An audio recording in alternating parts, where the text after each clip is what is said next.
Okay naman po. Ma'am, ako po si Roca Garganza. Ako po yung registered social worker po na nasa dito ngayon. So, ano po may paglilingkod ko sa inyo, ma'am? So, yun na nga po ma'am, dito po ako para po.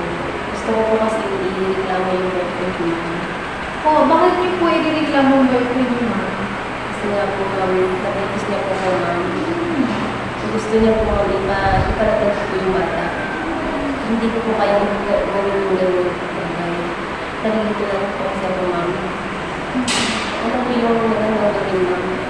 Tama po yun, no? Yung hindi niyo po magpayag sa pagpapalagyan ng bata. Dahil po yung abortion, kahit naman po sa atin talagang hindi naman po pinagbabawal po talaga ang pag-abort ng bata. No? Lalo na po sa batas natin, na abortion po ay may batas. Ito po ay ang Republic Act 3815 kung hindi po kayo aware. So, pag kayo po ay nahuli po abort, hindi po kayo mahuli. So, ma'am, bago po natin bigyan ng action yung ano po, gusto ko po sanang kunin yung personal information niyo po.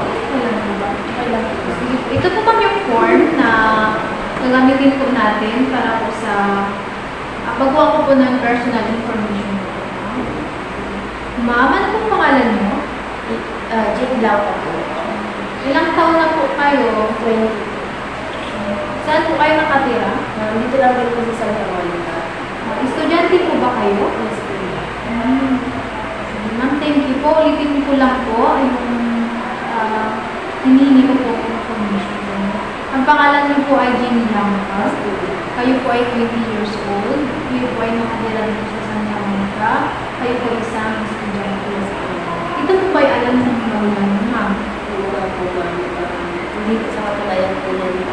Hindi po alam ng parents ko kasi po kasi nga po, estudyante na po. So, kayo po ba, ilang taon na po ay ilang buwan na po yung pinag-ubuntis niyo, ma'am? Para lima na po yun. 5 months. Okay. So, sa case po ninyo ngayon, nakakausap niyo po ba yung boyfriend? Yun na lang po tinatry ko po siyang i-call, i-message. Wala, hindi na din po siya nag-response. Hindi ko po alam na saan siya Hindi na po kayo nagpunta? Okay. Sa case po ninyo ngayon, ma'am, siguro yung maganda po natin muna gawin. I-try po natin kung yung boyfriend, no? Or kapamilya, malapit na kapamilya yung boyfriend nyo, na po pwede po natin hinggan information kung saan po yung boyfriend nyo. Para po makapag-usap po kayo personal, kasama po kami, para po magawa natin ng action kung ano man po yung magiging decision nyo po.